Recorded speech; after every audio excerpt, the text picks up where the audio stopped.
Michael sent me a wonderful gift. It's a framed picture of him, life-size, dressed. And it has a platinum record on it and a gold record. It's in color. And at the bottom it says, "To Vincent Price, thank you so much for your help with Thriller," in celebration of the 30 millionth album. Can you believe that? And I got none of it. More than 100 million copies sold around the world. To this day, Thriller remains the highest-selling album of all time. Looking at those historic numbers, most people assume that the project became a turning point that brought wealth and glory to everyone involved. But legal records and internal documents reveal a completely different reality. The moment Thriller began generating billions of dollars, the enormous commercial system behind it started operating beyond anyone's control.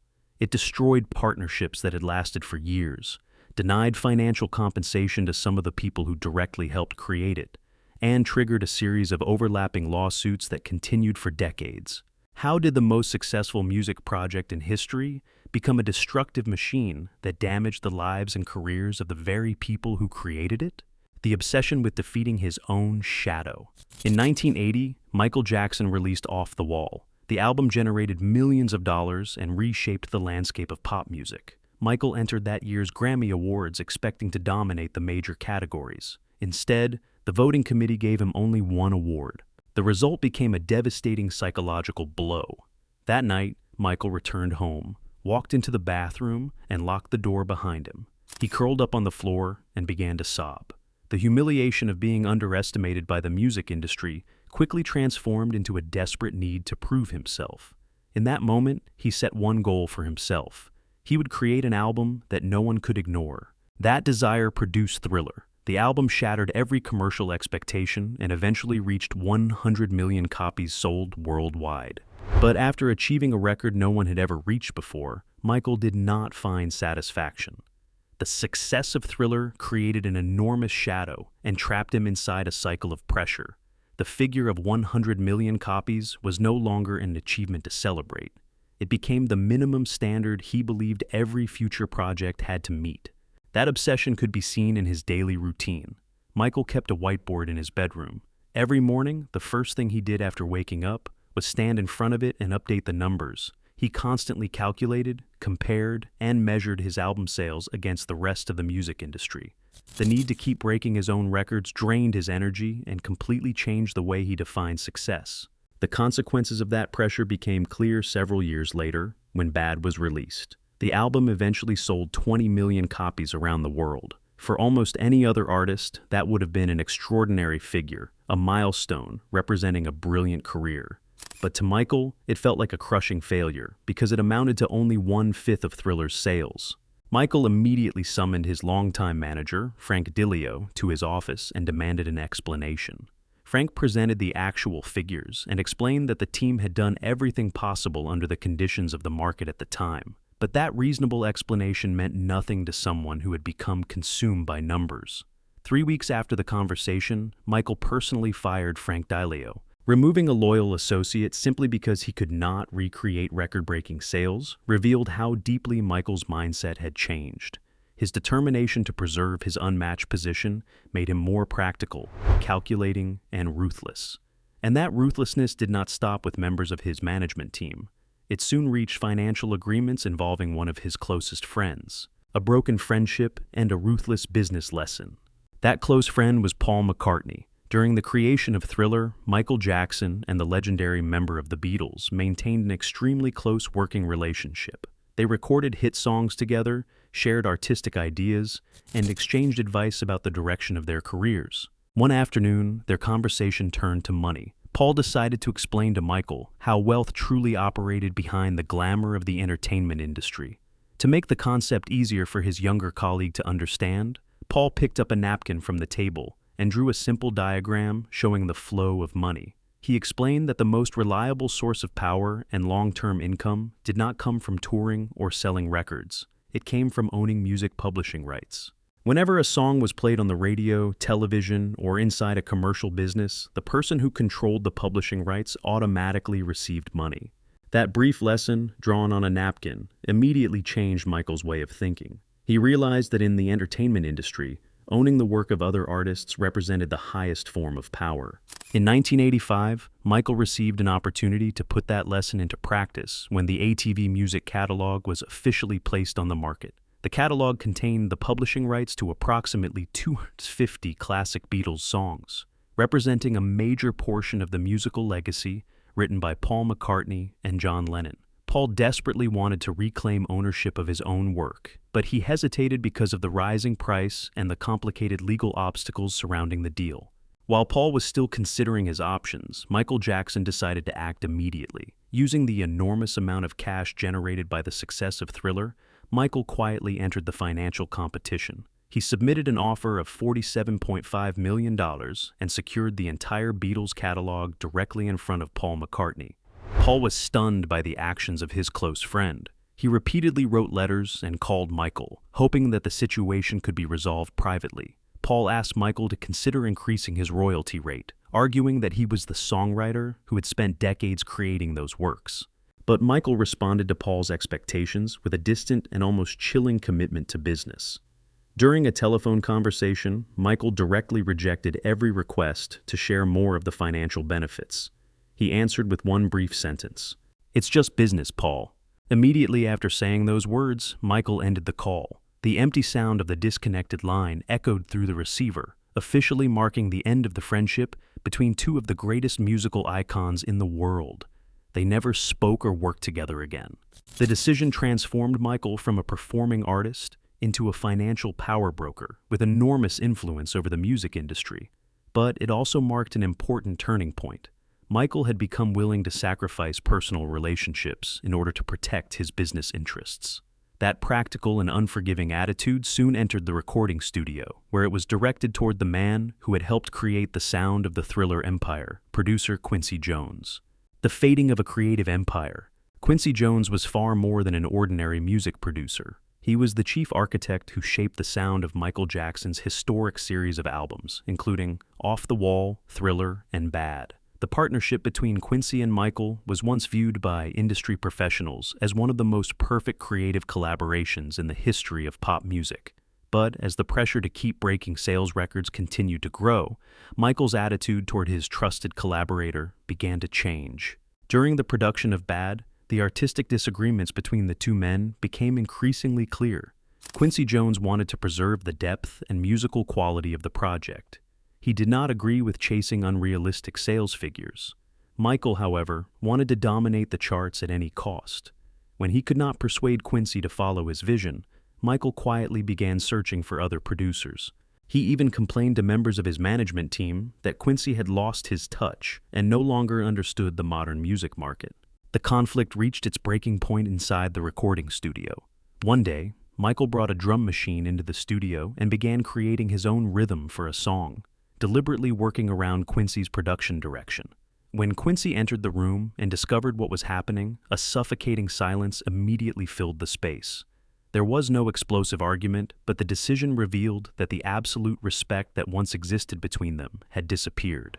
After Bad was completed, Michael decisively ended his partnership with Quincy Jones. He immediately hired younger producers, such as Teddy Riley, in an effort to capture the newest sounds and trends.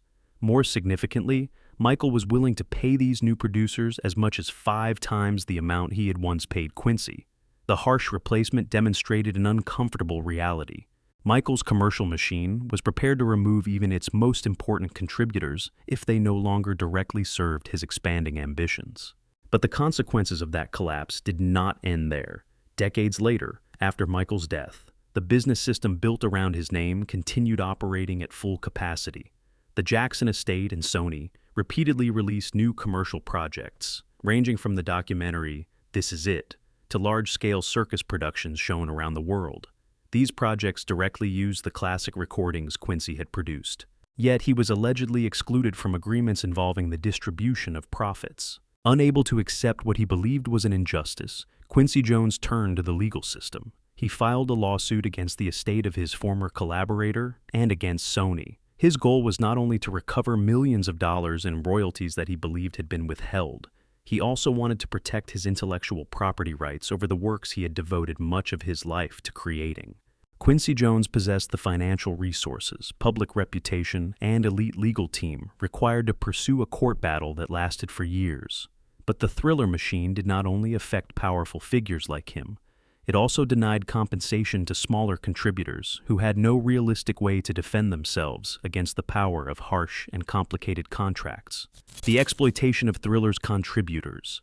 The worldwide success of Thriller depended heavily on the dark cinematic atmosphere surrounding the song and its video. Two people who directly shaped that appeal were veteran actor Vincent Price and young model Ola Ray. When they joined the project, both made decisions based on the normal financial standards of the 1980s. Neither could have predicted that the production would permanently change the history of music. Vincent Price, a legend of horror cinema, was invited to record the sinister laugh and the famous spoken monologue heard near the end of the song. The production team offered him two choices. He could receive a small percentage of the album's potential profits, or he could accept an immediate one-time payment of $20,000. For a Hollywood actor at that time, choosing guaranteed cash appeared to be the safer decision.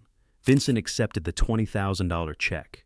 He had no idea that his laugh would be heard on radio stations around the world for decades. Thriller generated billions of dollars, but Vincent Price never received another cent. Several years later, Michael Jackson sent him a commemorative platinum record plaque in recognition of his contribution. Inside his home, Vincent quietly cleaned the glass covering the framed award. There was sadness in his eyes. He bitterly realized that the plaque honoring him might have been worth more than the entire amount he had earned from the most successful music project on Earth. Being forgotten in that way left him with a deep sense of hurt. But the story of Ola Ray, who played Michael's girlfriend in the video, became even more difficult. She signed a contract providing a fixed payment of $2,500 for the entire shoot. The Thriller video later transformed the broadcasting industry. It was shown repeatedly on MTV and generated enormous revenue through the sale of behind-the-scenes VHS tapes. Ola Ray's image appeared around the world and continued producing profits for the companies controlling the project. Her personal life, however, moved in the opposite direction. During certain periods, she was forced to stand in line at public assistance offices to receive food stamps. At the same moment, she waited for a small amount of government support. A television hanging near the ceiling of a nearby grocery store could still be showing her face on MTV. The commercial machine continued making money from her image while she struggled to pay for basic living expenses. Michael Jackson later provided contract documents to help her file a claim against the company and pursue the money she believed she was owed. But Ola Ray remained largely powerless against a legal system that had become too complicated to navigate. She lived below the poverty line for years, endured an exhausting legal battle, and eventually received a settlement of only $55,000 after Michael's death. The commercial machine had already crushed its smallest contributors. But it did not stop there. It continued to expand, preparing to consume even the people who had played the most important roles in creating the historic video. The collapse of the giant machine. Director John Landis was the filmmaker directly responsible for the Thriller video. Through his professional understanding of cinema, he transformed an ordinary pop song into a 14-minute film that permanently changed the way the world produced music videos. Landis's original contract was clearly defined. He was supposed to receive 50% of the net profits generated by commercial activities connected to the video. For the first 2 decades, royalty payments continued to arrive regularly. But by the middle of the 2000s, something began to go wrong. The Thriller video continued to be licensed for documentaries, video games, toys, and numerous other commercial projects. Money was still flowing into the system, but the payments to Landis suddenly stopped. The accounting records became confusing and increasingly difficult to understand. On John Landis's desk, opened envelopes and stacks of financial reports covered with red markings began to pile up. The figures no longer matched. The royalties he was legally entitled to receive appeared to vanish from the system without any satisfactory explanation. The chaos reached its peak in 2009. By that point, the commercial machine surrounding Thriller had expanded beyond control. It was buried in debt and had completely lost its sense of direction. Inside the dark offices of Michael's management company, the fax machine continuously pushed out new legal complaints. One came from Quincy Jones, another came from Ola Ray, and now there was a lawsuit from John Landis, the director himself. Many of the people who had created the greatest music production of its era were taking Michael's company to court at the same time. Meanwhile, mixed with the sharp screech of the fax machine, the heavy sound of music could be heard in the distance. It was coming from Staples Center, where an exhausted Michael Jackson was rehearsing for his final concert series, This Is It, in an effort to resolve his financial problems. The most brutal reality behind this collapse was that there was no single villain standing in the shadows and controlling everything. No one had necessarily designed a deliberate plan to steal from the artists and creators involved. The enormous business system surrounding the masterpiece had simply become too complicated and completely emotionless. It operated like an automatic machine, coldly pushing aside the very people whose labor had created it, as long as the work itself continued to generate money. This uncontrollable system determined a painful ending for almost everyone involved, closing the brightest chapter in music history with nothing but cold legal records. Conclusion: beyond the legal disputes and the destruction of personal relationships, Thriller continues to stand as an eternal musical legacy. But behind its seemingly unbeatable records, it reveals a brutal truth. When someone creates a masterpiece that moves beyond the normal limits of art, that person and everyone around them may be forced to live beneath its enormous shadow forever. The story of Thriller exposes the true nature of the entertainment industry. It shows that even when an artist works under what appears to be perfect conditions, surrounded by brilliant producers and the finest attorneys, everything can still collapse into confusion. That environment does not hesitate to deny the legitimate rights of smaller contributors. It can transform the most beautiful friendships into disputed contract clauses marked in red ink. It drains the energy of creative people and imprisons them inside the very greatness they helped create. Somewhere inside a cold storage facility, the legendary red leather jacket can still be seen standing alone. Dust covers its surface as it hangs loosely from a lifeless mannequin. That jacket was once one of the brightest symbols of the worldwide explosion of popular music. It followed Michael Jackson as he created dance movements that shook the world. But now, inside the silence, it remains only as a witness to a painful truth. The brighter the spotlight becomes, the deeper the darkness it creates. And sometimes, the greatest masterpiece can also become the cruelest curse for the people who sacrificed their entire lives to create it.